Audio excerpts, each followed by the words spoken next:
بہت اونچے رتبے کے ولی کامل عالم باعمل حضرت امام حسن بصری رحمۃ اللہ تعالی کا یوم وصال ہے. یکم رجب کو یوم امام حسن بصری بھی بنایا جاتا ہے. امام حسن بصری کون تھے؟ یہ تابعی بزرگ تھے. تابعی کس کو کہتے ہیں؟ جس نے کسی صحابی کا دیدار کیا ہو یا ان کی صحبت پائی ہو اور ایمان پر ہی ان کا انتقال بھی ہوا ہو. اب سبحان اللہ، روایتوں کے مطابق آپ کو مسلمانوں کے تیسرے خلیفہ حضرت عثمان غنی اور حضرت طلحہ اور دیگر کئی صحابہ کرام علیہ رضوان کی زیارت کا شرف نصیب ہوا. امام حسن بصری کی ولادت مدینہ منورہ میں ہوئی اور فاروق اعظم رضی اللہ عنہ کا دور خلافت تھا جب آپ مدینے میں پیدا ہوئے. اچھا، ولادت کے بعد آپ کو امیر المومنین حضرت عمر کی خدمت میں لایا گیا اور حضرت عمر فاروق رضی اللہ تعالیٰ عنہ نے ہی آپ کا نام حسن رکھا تھا. آپ کی والدہ محترمہ مسلمانوں کی امی جان ام سلمہ رضی اللہ تعالیٰ عنہ، ام المومنین ام سلمہ رضی اللہ تعالیٰ عنہ کی کنیز تھیں. اور منقول یہ کہ جب آپ کی والدہ کسی کام میں مصروف ہوتی تھی، گھر کے کام کاج میں، اور آپ روتے تھے تو ام المومنین حضرت ام سلمہ رضی اللہ تعالیٰ عنہ حضرت امام حسن بصری کو اٹھا کر اپنا دودھ پلا دیا کرتی تھی. تو براہ راست خاندان نبوت کا فیضان ہے، پیارے آقا کے گھرانے کا فیضان جو ہے امام حسن بصری رحمۃ اللہ تعالی علیہ کو ملا. اور ایسا فیضان ملا، دودھ کس کا پیا؟ ام المومنین کا. تو آپ کی زبان سے بڑی حکمت والی، بڑی کمال کی باتیں جو ہے وہ ادا ہوتی تھی اور سبحان اللہ معرفت الہی کے بلند مقام پر فائز ہو گئے. امام علی بن حسین یعنی امام زین العابدین کو ایک مرتبہ کسی نے امام حسن بصری کا ایک کلام سنایا، ایک جملہ سنایا، آپ کا ایک فرمان سنایا. تو امام زین العابدین کہتے ہیں کہ سبحان اللہ ھذا کلام الصدیق، یہ تو کسی صدیق کی گفتگو ہے. صدیق ولایت کا سب سے اونچا رتبہ ہے. یعنی امام حسن بصری رحمۃ اللہ تعالی ولایت میں صدیقیت کے درجے پر فائز تھے. ولی ہونا ہی بڑی بات ہے مگر ہر ولی صدیق نہیں ہوتا. صدیقیت کا جو درجہ ہے یہ ولایت کا سب سے ٹاپ درجہ ہے. تو امام حسن بصری صدیقیت کے درجے پر فائز تھے. یکم رجب شریف 110 ہجری میں آپ کا وصال ہوا. وصال کے وقت آپ کی عمر مبارک 88 سال تھی. بصرہ میں نماز جمعہ کے بعد آپ کی نماز جنازہ ادا کی گئی جس میں بہت ساری مخلوق نے، بہت سارے لوگوں نے شرکت کی. اب امام حسن بصری رحمۃ اللہ تعالی کا کچھ ذکر کرتے ہیں. بڑوں کی بڑی باتیں ہوتی ہیں نا، گولڈن ورڈز ہوتے ہیں. امام حسن بصری کا ایک بڑا کمال کا واقعہ ہے کہ ایک مرتبہ آپ ایک جنازے میں شریک ہوئے. اچھا، میں اور آپ بھی جنازے میں جاتے ہیں، قبرستان بھی جاتے ہیں. بعض اوقات فارمیلٹی کے لیے جاتے ہیں کہ یار جانا پڑے گا، نہیں جائیں گے تو رشتہ دار ناراض ہو جائیں گے، منہ دکھانا پڑے گا. بزرگان دین اور اللہ والے اس لیے نہیں جاتے تھے، وہ عبرت حاصل کرتے تھے. ثواب کی نیت بھی ہوتی تھی اور اپنے لیے عبرت حاصل کرتے تھے. تو جب دفن ہو گیا، جنازے میں گئے، تدفین ہو گئی قبرستان میں، تو آپ نے ایک شخص سے فرمایا تمہارا کیا خیال ہے؟ فرماتے ہیں آپ کا کیا خیال ہے جو بندہ ابھی قبر میں گیا ہے، کیا یہ دنیا میں واپس آنے اور واپس آ کر بہت زیادہ نیکیاں کرنے، نیک اعمال کرنے اور اپنے گناہوں سے توبہ کرنے کی خواہش نہیں رکھتا ہوگا؟ تو شخص نے کہا بالکل، مرنے کے بعد تو یہ چاہ رہا ہوگا کہ دوبارہ واپس آ جاؤں، خوب اور نیکیاں کر لوں، گناہ سے توبہ کر لوں، اللہ کو راضی کر لوں. تو امام حسن بصری نے فرمایا پھر ہمارا کیا حال ہے؟ ہم تو موجود ہیں نا دنیا میں، وہ تو چلا گیا، اس کو تمنا ہے. ہم تو دنیا میں سانسیں لے رہے ہیں، ہم کیوں نہیں کر لیتے یہ کام؟ ہم اللہ کو راضی کر لیں، ہم توبہ کر لیں، ہم خوب نیکیاں کر لیں. اللہ اکبر، اتنی خوبصورت پریکٹیکل آپ نے مثال دی. اور پھر آپ یہ کہتے ہوئے اس قبرستان سے چلے کہ اگر دل زندہ ہو تو ان جنازوں سے بڑھ کر کیا نصیحت ہوگی. یقین جانیں، میں کہتا ہوں جنازے سے بڑھ کر نصیحت ہی کوئی اور نہیں. ہمارے درمیان ہوتا ہے بندہ، اور ایسی مثالیں لوگ کہتے ہیں صبح ہم ساتھ تھے، دوپہر کا کھانا ہم نے ساتھ کھایا، رات تو ہم ساتھ تھے یار، اور اگلے دن وہ قبر میں ہوتا ہے. گھنٹوں کے اندر ہمارے ساتھ جیتا جاگتا انسان جو ہے وہ قبر میں اتر جاتا ہے اور اکیلا تنہا اپنی قبر میں اب زندگی قیامت تک کے لیے رہتا ہے. کبھی سوچا آپ نے ایسا ہی میرے اور آپ کے ساتھ ہوگا؟ صرف فرق پتہ ہے کیا ہے؟ ہم اسی بات کو اپنے اوپر امپلیمنٹ نہیں کر رہے ہوتے. حالانکہ اگر غور سے دیکھیں نا، جہاں کفن بکتا ہے، کبھی غور کیجئے گا، جب کفن جو کفن مثال کے طور پہ اگر خارادر کے اس ایریا میں یا کہیں بھی کوئی کفن کی دکان ہوگی نا، تو آج جو وہ کفن بیچنے والا کفن تیار کر رہا ہوگا نا، تھیلی میں پیک کر رہا ہوگا یا کاٹ رہا ہوگا یا لپیٹ رہا ہوگا، یہ اس بندے کا کفن پیک کر رہا ہے جو بندہ آج دنیا میں زندہ ہے. اب غور کیجئے، کیونکہ کسی نے کل مرنا ہے جس کا کفن آج پیک ہو رہا ہے. آپ غور کریں، ہم میں سے کسی کا کفن ہو سکتا ہے آج دکان والا تیار کر رہا ہوں، مجھے اور آپ کو نہیں پتا۔ قبرستان میں عموماً ہر وقت قبریں کھود کے تیار رکھی جاتی ہیں، ایسا ہی نا 2-3 قبریں گورکن ریڈی رکھتے ہیں۔ آج قبرستان میں جو قبر کھودی گئی ہے نا جس کی بھی، وہ بندہ ابھی زندہ ہے۔ اب غور کر رہے ہیں، کسی نے مرنا ہے جس کا کفن بھی تیار ہے، جس کی قبر بھی تیار ہے، اور اس کو پتہ ہی نہیں ہے، وہ گھوم رہا ہے، وہ پھر رہا ہے، وہ مزے کر رہا ہے۔ اگر تو نیک ہے پھر تو ٹھیک ہے، لیکن اگر گناہوں میں غرق ہوا ہے تو اسے پتہ ہی نہیں کہ آج کی رات کہاں گزرنی ہے، کل کی رات کہاں گزرنی ہے۔ شاعر لکھتے ہیں نا، وہ ہے عیش و عشرت کا کوئی محل بھی، جہاں طاق میں ہر گھڑی ہو اجل بھی، بس اب اپنے اس جہل سے تو نکل بھی، یہ جینے کا اپنے انداز بدل بھی، جگہ جی لگانے کی دنیا نہیں ہے، یہ عبرت کی جا ہے تماشا نہیں۔ ہمیں پتہ ہی نہیں کب دنیا سے چلے جائیں گے۔ اے میرے پیارے اسلامی بھائیو، قرآن کریم میں اللہ کریم کیا ارشاد فرماتا ہے کہ مجرم، یہ جو امام حسن بصری نے کہا نا، جو دنیا سے چلا جاتا ہے وہ تمنا کرتا ہے کہ پھر آ جاؤں، پھر موقع ملے، پھر عبادت کروں، اللہ کو راضی کر لوں۔ یہ آپ نے ویسے ہی بات نہیں کی، اللہ قرآن میں فرماتا، پارہ 21 سورہ سجدہ آیت نمبر 12 مجرم کیا کہیں گے اللہ کی بارگاہ میں؟ فرجعنا نعمل صالحا، تو ہمیں واپس بھیج دے تاکہ نیک کام کریں۔ یہ کون کہہ رہا ہے؟ جو مر گیا ہے، دنیا سے چلے گئے ہیں، کہ کاش ایک بار پھر دنیا میں جانا نصیب ہو جائے، اب تو ساری زندگی نیکیوں میں گزاریں گے، نیکیوں میں دن رات صرف کریں گے، ایک بھی گناہ نہیں کریں گے، مگر اب پچھتائے کیا ہوت جب چڑیا چگ گئی کھیت۔ مرنے کے بعد کیوں خیال آیا ہے؟ کیونکہ پتہ کیا ہوگا ایگزیکٹلی معاملہ کیا ہوگا جب انسان مرتا ہے نا، تو مرتے وقت ہی اسے پتہ چل جاتا ہے میرا انجام کیا ہو رہا ہے۔ کیونکہ جو نیک لوگ ہوتے ہیں اس کی روح قبض کرنے والے فرشتے خوشبوؤں کے ساتھ، بڑے حسین چہروں کے ساتھ آتے ہیں، فرشتے آتے ہیں استقبال کے لیے، اور جس سے اللہ ناراض ہوتا ہے خوفناک شکل میں، فرشتے آ کر اس کی روح قبض کرتے ہیں، اور پھر قبر میں بھی اس کو اس کے اعمال پتہ چل جاتے ہیں، وہاں سوال و جواب کی سختی اسے پتہ چل جاتی ہے۔ یہ قبر جو ہے نا، یہ پہلا ہی ٹیسٹ ہے اور سب سے اہم ٹیسٹ ہے۔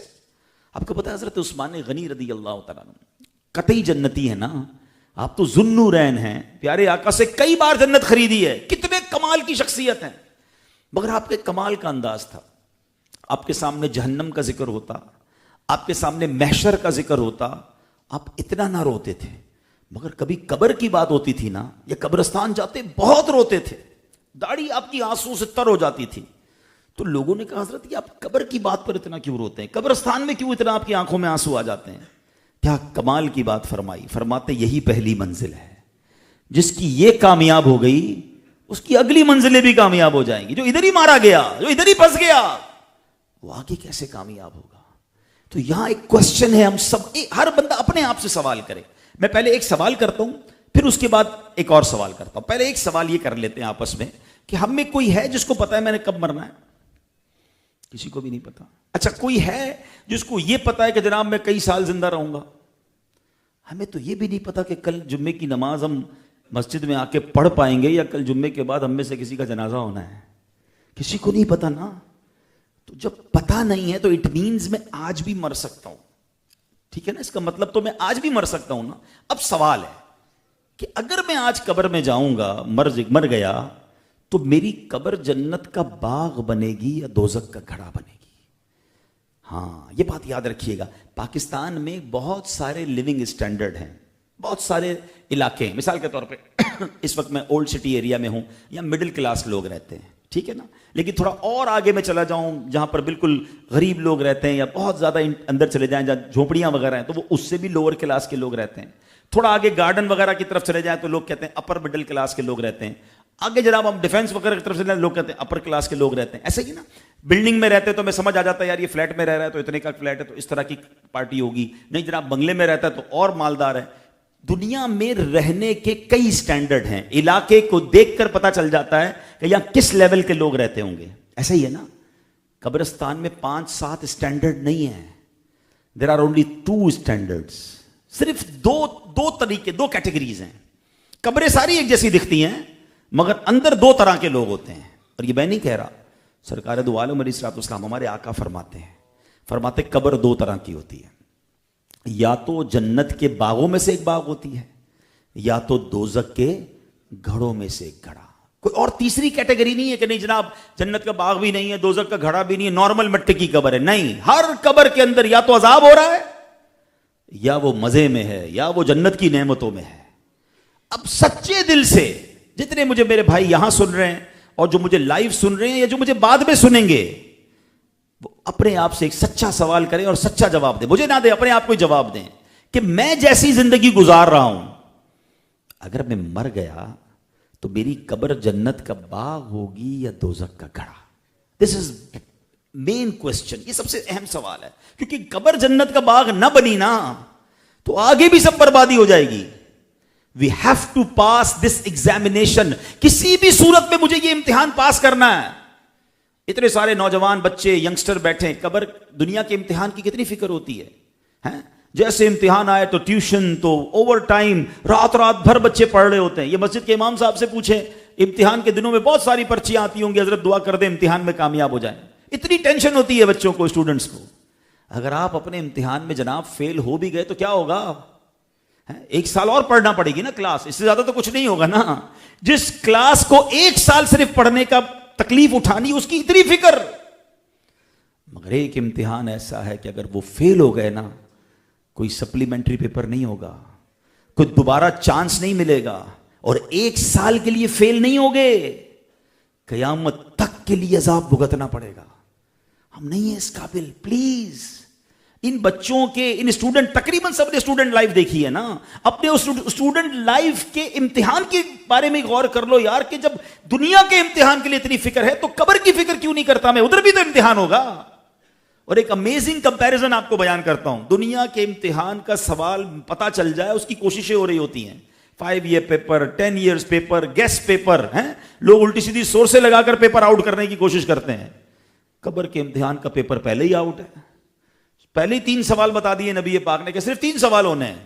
من ربک, ما دینک, ما کنت تقول فی حق ھذا الرجل. یہی 3 سوال ہیں نا. جواب بھی پتا ہے ہمیں. جواب کیا ہے کہ جب سوال ہوگا کہ تیرا رب کون ہے, تو کیا کہنا ہے؟ ربی اللہ, میرا رب اللہ ہے. ما دینک, تیرا دین کیا ہے؟ ہم کہیں گے دین الاسلام, ہمارا دین اسلام ہے. اور ایک بڑا پیارا چہرہ دکھایا جائے گا اور ان کے بارے میں پوچھا جائے گا, ما کنت تقول فی حق ھذا الرجل, اس مبارک ہستی کے بارے میں تم کیا کہا کرتے تھے؟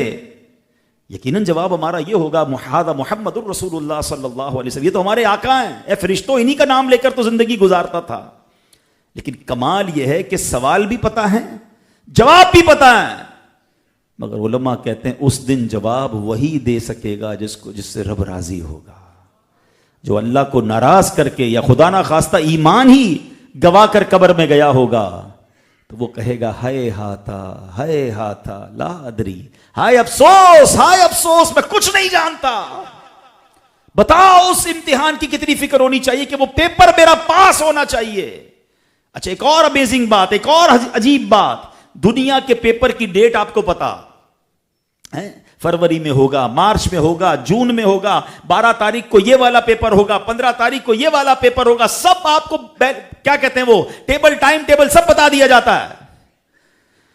قبر کا امتحان کب ہوگا ہم میں سے کسی کو نہیں پتا. میرا آج رات بھی ہو سکتا ہے, آپ کا آج رات بھی ہو سکتا ہے. یہ کیسا امتحان ہے جس کی تیاری کا الگ سے ٹائم نہیں ملے گا. اس کا عقل مندی کا تقاضا پتہ ہی کیا ہے کہ میں روز تیاری کر کے ریڈی رہوں. سونے والے رب کو سجدہ کر کے سو, سونے والے رب کو سجدہ کر کے سو. کیا خبر اٹھے نہ اٹھے صبح کو, کیا خبر تیری صبح ہو نہیں اور ہو صبح تو زیر زمین. ہمیں کیا معلوم آج قبر کا امتحان کل ہو سکتا ہے, تو ریڈی رہنا ہے. ایک اور کمال کا کمپیریزن, دنیا کا امتحان دو تو کئی مہینوں بعد رزلٹ آتا ہے, کئی دنوں بعد رزلٹ آتا ہے. آپ کو پتا ہے قبر کے امتحان کا رزلٹ کیسے آئے گا؟ ادھر جواب دے گا بندہ اور ادھر جنت کی کھڑکی کھل جائے گی. جیسے ہی صحیح جواب ہو گئے نا, جنت کی کھڑکی کھل جائے گی, قبر نور مصطفیٰ سے جگمگا دی جائے گی, جنتی کفن بنا دیا جائے گا. اور کتنی بڑی ہو جائے گی. جو چھوٹے گھر میں رہتے ہیں, بڑے پلاٹ کی تمنا رکھتے ہو, اس کا بڑا گھر, میرا چھوٹا گھر جناب 200 گز کا گھر ہے, اس کا 500 گز کا ہے, اس کا تو جناب 1000 گز کا گھر ہے. اسی فکر میں مر گئے. ارے اگر اللہ راضی ہو گیا نا تو قبر کتنی بڑی ہوگی. آقا فرماتے تا حد نگاہ. انڈرسٹینڈ کرتے ہو تا حد نگاہ؟ کبھی سمندر کے کنارے پہ کھڑے ہو کے دیکھا کرو, اور کبھی بڑے لمبے سے میدان کے کونے پہ کھڑے رہو, آنکھیں کئی کلومیٹر دور تک دیکھ لیتی ہیں. جدھر تک نظر جائے گی قبر اتنی وسیع ہو جائے گی. یوں رزلٹ آئے گا صحیح جواب دینے والوں کا. اور جس نے جواب نہ دیا ٹائم نہیں لگے گا, اسی وقت اس کی قبر میں آگ بھڑکا دی جائے گی, جہنم کی کھڑکی کھول دی جائے گی. بے نمازی کو آقا فرماتے قبر ایسے دبائے گی, انگلیوں کا اشارہ کر کے فرمایا کہ اس کی پسلیاں ایک دوسرے میں پیوست ہو جائیں گی. ہے کوئی ہم میں سے یہ عذاب سہنے والا؟ آج ادھر اتنا بڑا اجتماع ہو رہا ہے, اللہ نہ کرے کوئی سانپ, کوئی بچھو, کوئی چوہا ہی آ جائے, بگدڑ مچ جائے گی. لیکن بگدڑ جب مچے گی کہ ہمارے پیر ہم اٹھ کے بھاگ سکتے ہیں نا, مردہ تو اٹھ کے بھاگ بھی نہیں سکے گا, اور اس کے جسم پر سانپ اور بچھو آ جائیں گے. اور کیسے عذاب کے یہ جانور ہوں گے, یہ کیڑے ہوں گے, کیسے برداشت ہوں گے؟ پلیز, باقی ساری باتیں ثانوی ہیں کہ گھر ہے کہ نہیں, تو پیسے ہیں کہ نہیں, ترقی ہے کہ نہیں, ویزا ہے کہ نہیں, اور سہولت ہے کہ نہیں, گاڑی کب ملے گی, تو بنگلہ کب ملے گی, سب چیزیں بعد میں. یار قبر میں تو اکیلے جانا ہے, کوئی بچانے والا بھی نہیں ہوگا. مجھے ایک بات بتائیں, دنیا کی ہر سہولت ہو آپ کے پاس اور قبر میں کیڑے انتظار کر رہے ہوں, کیا کرنا ہے ان سہولتوں کا؟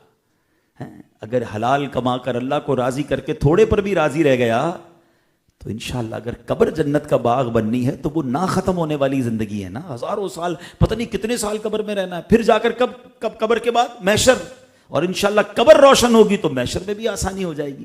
اور جنت میں چلے گئے تو دیر از نو اینڈ. جنت میں جو چلا گیا نا, قبر کی تو چلے زندگی ایک لمیٹڈ ہے حشر کے دن تک, مگر جو جنت میں گیا قرآن کہتا ہے ہم فیہا خالدون, ہمیشہ ہمیشہ ہمیشہ جنت میں رہیں گے. نہ موت آئے گی, نہ بڑھاپا آئے گا, نہ کمزوری آئے گی. تو ہمیں زیادہ فکر کس کی کرنی چاہیے؟ کاش یہ رجب کا مہینہ ہمارے دلوں میں فکر آخرت پیدا کر دے. تو آج انشاءاللہ ہم اپنے بیان میں یہ سمجھنے کی کوشش کریں گے کہ ہم نے کچھ چیزوں میں جلدی کرنی ہے. ایک مائنڈ سیٹ بن جاتا ہے کہ جناب جلدی کا کام شیطان. بالکل ٹھیک ہے, دنیا کے معاملات میں جلدی کا کام شیطان کا ہے. سوچ بچار کے, تدبر کے ساتھ, سمجھ بوجھ کے فیصلے کرنے چاہیے. مگر آخرت کے معاملات میں جلدی کرنی چاہیے, توبہ کے معاملات میں جلدی کرنی چاہیے, اور اس کی فکر کرنی چاہیے. آج میں کچھ آپ کو واقعات اور حدیثیں سناتا ہوں. پہلے ایک بڑی کمال کی جو ہے نا جملہ سنیے. امام حسن بصری رحمۃ اللہ تعالی علیہ فرماتے ہیں, میں نے کہا نا ان کے الفاظ بڑے گولڈن ورڈ ہیں, اور کیوں نہ ہو ان کی زبان کیوں اثر والی نہ ہو. ام المومنین حضرت ام سلمہ رضی اللہ تعالیٰ عنہا کا جنہوں نے دودھ پیا ہو, ان کی زبان کی فصاحت کا عالم کیا ہوگا. سنو, آپ فرماتے ہیں تمہاری زندگی کیا ہے؟ Look at the beautiful way to describe. کیا کہتے ہیں؟ تمہاری زندگی کیا ہے؟ یہی سانس ہی تو ہے. اگر رک جائیں تو تمہارے ان اعمال کا سلسلہ بھی ختم ہو جائے جن سے تم اللہ پاک کا قرب حاصل کرتے ہو. اللہ پاک اس شخص پر رحم فرمائے جس نے اپنا جائزہ لیا اور اپنے گناہوں پر چند آنسو بہائے. یہ کہنے کے بعد آپ نے قرآن کریم کی ایک آیت تلاوت کی. 16 نمبر پارہ ہے, سورہ مریم ہے, آیت نمبر 84. اللہ فرماتا ہے انما نعد لہم عدا. آسان ترجمہ قرآن کنز العرفان, ہم تو ان کے لیے گنتی کر رہے ہیں. یہ سانسیں کیا ہیں؟ یہ گنتی ہے. جس دن گنتی پوری ہوئی اس دن زندگی ختم. اس سے مراد کیا ہے؟ سانس. اور آخری عدد جان کا نکلنا ہے, پھر گھر والوں سے جدائی ہے, اور قبر میں داخل ہونے کی آخری گھڑی ہے.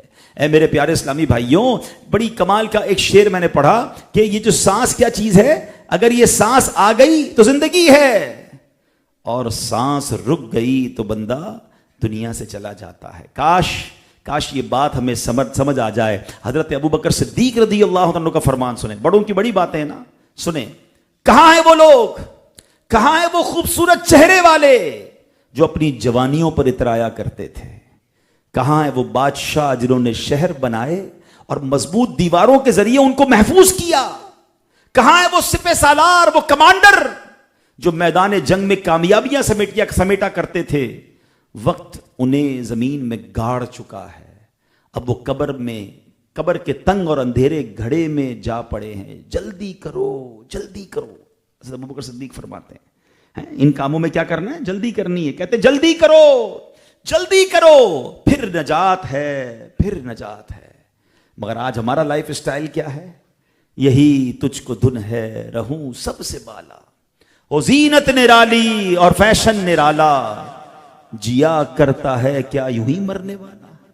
مرنا ہے نا، کوئی مرنے والا بھی ایسے جیتا ہے کہ ایک ہی دھن ہے، جیا کرتا ہے کیا یوں ہی مرنے والا، تجھے حسن ظاہر نے دھوکے میں ڈالا، جگہ جی لگانے کی دنیا نہیں ہے، یہ عبرت کی جا ہے تماشا نہیں ہے۔ اچھا ایک اور بڑی کمال کی حدیث ہے، نبی پاک علیہ الصلوۃ والسلام فرماتے ہیں، جس کا مضمون ہے ہر مرنے والا افسوس کرتا ہے۔ پوچھا گیا حضور گناہگار افسوس کرتا ہے، یہ تو سمجھ آیا، نیک آدمی کیوں افسوس کرے گا؟ مرنے والے تو نیک بھی ہوں گے، گناہگار بھی ہوں گے۔ تو نبی پاک علیہ الصلوۃ والسلام نے فرمایا اگر نیک ہوتا ہے تو افسوس کرتا ہے کاش اور نیکیاں کر لیتا، اور نیک اعمال کر لیتا، جو فضول باتیں کی تھیں، جو وقت ضائع کیا تھا، کیونکہ مرنے کے بعد تو اس کو اجر مل رہا ہوگا نا، ایک سبحان اللہ پر ایک جنت کا درخت مل رہا ہوگا، ایک یاسین شریف پر 10 قرآن پاک کا ثواب مل رہا ہوگا، کلمہ پاک پڑھنے پر نیکیوں کے انبار مل رہے ہوں گے، نمازیں پڑھنے پر ہر سجدے پر وہ نیکیاں دیکھ رہا ہوگا۔ تو اسے یاد آئے گا کہ وہ جو میں پوری رات چائے کے ہوٹل پر بیٹھ کر دوستوں سے گپ شپ کرتا تھا، وہ جو فضول باتوں میں وقت ضائع کرتا تھا، اور نیکیاں کر لیتا اور نعمتیں ملتی۔ اور گناہگار کیوں افسوس کر رہا ہوگا کہ جب وہ گناہوں کے عذاب دیکھے گا، اسے مار پڑے گی، پنشمنٹ ہوگی، تو وہ کہے گا کاش میں گناہ ہی نہ کرتا۔ تو ہے میرے پیارے اسلامی بھائیوں، مرنے کے بعد پچھتانے سے بہتر یہ نہیں کہ بندہ ابھی سے اچھے کام کر لے، ابھی سے اس کی پلاننگ کر لے۔ اے میرے پیارے اسلامی بھائیوں، اب پرابلم پتہ ہے کیا ہے؟ یہ باتیں ہم نے پہلی بار نہیں سنی ہیں۔ ہم جب بھی آخرت کی بات کرتے ہیں نا، یا اپنے ذہن میں پلان بھی کرتے ہیں، کیونکہ this is the right time to plan about our hereafter. آخرت کے لیے پلاننگ کرنے کا یہ شاندار، اللہ کا میں کہتا ہوں شکر ادا کرتا ہوں کہ اللہ نے آج رجب کے شروع میں ہمیں اجتماع میں بیٹھنے کی سعادت بخش دی۔ یہ بالکل زبردست ٹائم ہے کہ اپنی زندگی کے لیے کچھ اچھے فیصلے کریں۔ اب آج بات ہو رہی ہے کہ رجب کا مہینہ بھی ہے، توبہ کا مہینہ بھی ہے، اللہ کا مہینہ بھی ہے، تو چلو یار زندگی بدلتے ہیں نا، جو ہو گیا پیچھے بڑی خطائیں ہوئیں، لیٹس ڈو پازیٹیو۔ لیکن شیطان کیا کرے گا؟ شیطان بھی تھوڑی راضی ہو جائے گا کہ سارے آج اجتماع میں آنے والے توبہ کر جائیں، آج سے نیک بن جائیں، گناہ چھوڑ دیں، آخرت کی فکر شروع کر دیں۔ نہیں، شیطان اپنا کام کرتا ہے، ہمیشہ کرتا ہے ہمارے ساتھ۔ وہ کیا کرتا ہے کہ بس اگلے مہینے شعبان سے شروع کر دوں گا نماز، بس رمضان سے تو پکا بے نمازی بن جاؤں گا۔ اچھا کمال دیکھیں، ہمارے کھانے والے معاملے میں کوئی نہیں کہتا کہ یار کل سے کھانا کھاؤں گا، کھانا ابھی کھانا ہے، نماز رمضان سے شروع کرنی ہے۔ پیسے کمانے کی باری ہو، یار آج ہی کوئی طریقہ بتاؤ نا، بندہ کہتا ہے کل آنا، یار کل چھوڑ بھائی، ابھی بتاؤ نا کیسے پیسے ڈبل ہو سکتے ہیں، کوئی اچھا کاروبار آج بتاؤ۔ نہیں، پیسے کمانے کے لیے آج کرنا ہے، راتوں رات امیر ہو، نیکیاں یار بعد میں کر لوں گا۔ باہر ملک کا ویزا لگانے کا کوئی بتائے، نیا کاروبار بتائے، بندہ کہتا ہے بھائی کل نہیں، آج نہیں، ابھی بتاؤ۔ اللہ اکبر، نیکیوں کے معاملے میں کل بعد میں، کل کبھی نہ آئی تھی نہ کبھی آئے گی، یاد رکھیے گا۔ یہ شیطان کا بڑا خطرناک وار ہے۔ صحابی رسول حضرت انس بن مالک رضی اللہ عنہ کا کلام، یہ فرمان یاد کر لو، فرماتے تسویف، ایک بڑا کمال کا لفظ ہے تسویف، اس کا مطلب ہے یہ سوچنا کہ میں ان قریب نیکیاں کر لوں گا۔ یہی تو کر رہے ہیں نا ہم، بس تھوڑے دنوں کی بات ہے۔ مولانا صاحب بات بالکل اچھی کر رہے ہیں، میرے بیان پر بھی کسی کے دماغ میں شیطان یہ بات ڈال رہا ہوگا، یار یہ بات تو صحیح کر رہے ہیں، بس تھوڑی یہ شادی وادی ہو جائے، بس یہ تھوڑا مسئلہ حل ہو جائے، تھوڑا سا بس یہ معاملہ نپٹ جائے، پھر بس میں اللہ ہی کروں گا۔ حضرت انس بن مالک کہتے ہیں تسویف، اس کا مطلب یہ سوچنا کہ ان قریب نیکیاں کر لوں گا، یہ شیطان کے لشکروں میں سب سے بڑا لشکر ہے، شیطان کے لشکروں میں سے بڑا لشکر ہے۔ عموماً شیطان اس کے ذریعے آدمی کو دھوکے میں ڈال دیتا ہے۔ یہ شیطان کا خطرناک ایسا کمال کا وار ہے، وہ یہ نہیں کہتا توبہ نہیں کرنی۔ اچھا مثال کے طور پر شیطان ہمارے دماغ میں یہ ڈالے، اتنا اچھا بیان ہو رہا ہو کہ نہیں توبہ نہیں کرنی، تو ہم کہتے ہیں نہیں بھائی توبہ کیوں نہیں کرنی ہے، تو کہتا اچھا کرنی ہے، تھوڑے دنوں بعد کرنی ہے۔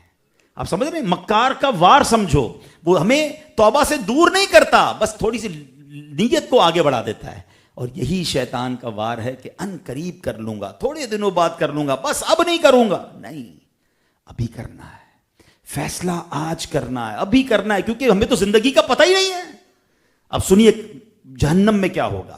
حضرت عبداللہ ابن مبارک فرماتے رحمت اللہ تعالی، مجھے یہ بات پہنچی ہے کہ اکثر جہنمیوں کی یہ پکار ہوگی، اف لسوفا، اف لسوفا، یعنی تف ہے ان قریب پر، تف ہے ان قریب پر۔ مطلب یہ کہ ہم دنیا میں یہی کہتے رہے کہ کل کر لوں گا، کل کر لوں گا، ان قریب کر لوں گا. میرے اس انداز پر تف ہے، افسوس ہے، اور اسی انداز نے ہمیں نیک اعمال سے دور کر دیا. بہت بڑی تعداد جو ہے وہ یہی کر رہی ہے. بس تھوڑے دنوں کی بات ہے حضرت، آپ صحیح کہہ رہے ہیں، بس نماز شروع کر دوں گا، اگلے ہفتے سے شروع کر دوں گا، اگلے جمعے سے شروع کر دوں گا، فلاں حرام کام تھوڑے دنوں بعد چھوڑ دوں گا، بس کاروبار سیٹ ہو جائے پھر سود چھوڑ دوں گا، رشوت لیتا ہوں، رشوت دیتا ہوں، بس ایک گھر بن رہا ہے، گھر پورا ہو جائے پھر چھوڑ دوں گا.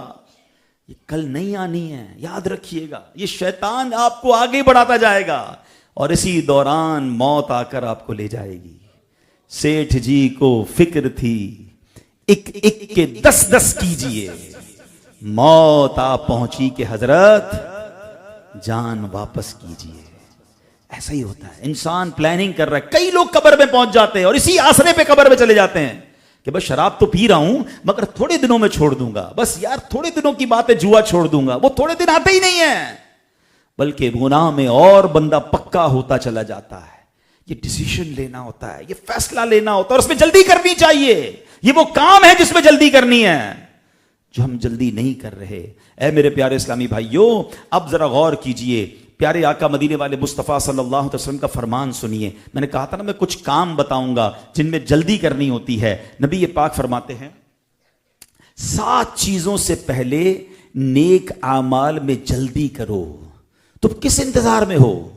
اب وہ 7 چیزیں کون سی ہیں؟ غور سے سنیے. آقا فرما رہے ہیں، فرمایا بھلا دینے والی محتاجی آ جائے، یا سرکش بنا دینے والی مالداری آ جائے، یا تمہیں کوئی مرض لاحق ہو جائے، یا عقل زائل کرنے والا بڑھاپا آ جائے، یا اچانک موت آئے، یا دجال ظاہر ہو جائے، یا قیامت قائم ہو جائے. اور قیامت سخت مصیبتوں والی بہت کڑوی ہے. ترمذی شریف کی میں نے آپ کو حدیث سنائی ہے. کیا کمال کی باتیں. یہ 7 چیزیں کیسی ہیں غور کریں. آدمی کیا کرتا ہے؟ کل کر لوں گا، تھوڑے دنوں بعد کر لوں گا. کبھی تنگ دستی آ جاتی ہے، اچانک پیسے چلے جاتے ہیں، کوئی نقصان ہو جاتا ہے، اب بندہ مال کمانے میں مصروف ہو جاتا ہے، قرضے اتارنے میں مصروف ہو جاتا ہے، اب اسے نیکی کرنے کا ٹائم ہی نہیں ملتا. بلکہ بعض اوقات پیسے ہوتے ہیں، لوگ کہتے بھی ہیں اللہ نے بہت دیا، کوئی اللہ کا گھر بنا دو، کوئی نیکی کا کام کر لو، بس تھوڑے اور ہو جائیں پھر خرچ کروں گا. اور تھوڑے دنوں بعد وہ سارے ہی چلے جاتے ہیں. بندہ کہتا ہے یار جب ہاتھ میں پیسے تھے اس وقت اللہ کی راہ میں خرچ کر دیتا، میرے اگلے ہی اکاؤنٹ میں جمع ہوتے ہیں نا. میں اور آپ اللہ کی راہ میں خرچ کرتے ہیں، وہ کہاں جاتے ہیں؟ ہمارے ہی اکاؤنٹ میں جمع ہو جاتے ہیں جو آخرت میں ملنے ہیں. ادھر ہاتھ سے سارے چلے گئے، سارا زیرو ہو گیا، ادھر بھی جمع نہیں ہوا. تو مالداری فقیری سے پہلے، محتاجی سے پہلے کر لو تو اب آخرت کی تیاری کر لو. آقا فرما رہے ہیں. پھر فرمایا کہ کبھی کبھی مال بہت آ جاتا ہے اور بندہ اس کی دیکھ بھال میں ہی لگ جاتا ہے. مال بھی بعض لوگوں کے لیے آزمائش بن جاتا ہے. غریب تھے تو ٹھیک تھے، پیسے والے ہوئے تو ٹینشنیں آ گئی، اغوا کرنے کا ڈر ہے، مال کوئی دبا کے بیٹھا ہے، اس کی ٹینشن میں بیمار ہو گئے. تو بعض لوگوں کے لیے ایسی مالداری جو سرکش بنا دے، اللہ اس سے بھی ہمیں محفوظ فرمائے. پھر فرمایا تمہیں کوئی مرض لاحق ہو جائے، بندہ بالکل صحت مند ہوتا ہے، نیکیاں نہیں کرتا، گناہ کیے جا رہا ہے، اور پھر ایسا لاغر ہو جاتا ہے کہ پھر کھڑے ہو کے نماز بھی نہیں پڑھ سکتا. ایسی بیماری آ جاتی ہے کہ پھر تلاوت بھی نہیں کر سکتا. پھر سوچتا ہے کاش وہ جب صحت تھی تو اس میں عبادت کرتا نا. ہم غور نہیں کرتے. پھر فرمایا کہ اب سجدہ کرنے کی بھی طاقت نہیں، اور کچھ کہتے ہیں کل کروں گا کل کروں گا، اور اچانک موت آ جاتی ہے. تو خدا را یہ باتیں یاد رکھنے والی ہیں کہ توبہ میں جلدی کرنا ہے. اللہ نے زندگی دی ہے، زندگی سے فائدہ اٹھائیں. صحت دی ہے، صحت سے فائدہ اٹھائیں. اللہ نے مالداری دی ہے، مالداری سے فائدہ اٹھائیں. اللہ نے اگر جوانی دی ہے تو اس سے فائدہ اٹھائیں. اعضاء سلامت ہے نا. اب پوچھیں کئی ایسے بزرگ ہیں، ابھی رمضان آئے گا، ہم نے ایسے لوگ دیکھے رو رہے ہوتے ہیں کہ آج ہمت ہوتی ہم بھی روزے رکھتے، ہم بھی کھڑے ہو کے تراویح پڑھتے ہیں، کیونکہ وہ عبادت گزار تھے، ان کو عبادت یاد آ رہی ہے. اور آج میرے آپ کے پیر سلامت ہیں، پھر بھی کئی لوگ ہیں جو نمازیں نہیں پڑھ رہے، صحت ہے پھر بھی روزے نہیں رکھتے. تو اس بار ایسا نہیں کریں گے. انشاءاللہ ہم ان 3 مہینوں کو ایسی اپنی زندگی کی خوبصورت عادت بنائیں گے کہ باقی زندگی بھی نیکیوں میں گزاریں گے انشاءاللہ. اب سنیے پیارے آقا علیہ الصلوۃ والسلام نیکی کے کام میں کیسے جلدی کرتے تھے. حضرت عقبہ بن حارث رضی اللہ تعالیٰ فرماتے ہیں، اور یہ بخاری شریف کی حدیث ہے، کہ ایک مرتبہ میں نے عصر کی نماز مسجد نبوی شریف میں ادا کی، اور سرکار دو عالم علیہ الصلوۃ والسلام نے جیسے ہی سلام پھیرا نا، فوراً کھڑے ہوئے اور تیز تیز قدموں سے گھر کی طرف تشریف لے گئے. تو یہ بالکل خلاف معمول تھا. نبی پاک نارملی ایسے نہیں فرماتے تھے کہ نماز پڑھتے ہی فوراً کھڑے ہو جائیں اور اپنے گھر تشریف لے جائیں. تھوڑی دیر بعد نبی پاک علیہ السلام واپس آئے تو میں نے عرض کیا کہ حضور آپ کا یہ انداز تو پہلے کبھی نہیں تھا. تو فرمایا کہ میرے گھر میں ایک سونے کا ٹکڑا رکھا ہوا تھا, بس مجھے اپنے ساتھ اپنے گھر میں اسے رکھنا پسند نہ آیا, میں اسے لہٰذا صدقہ دینے کا حکم دے کر آیا.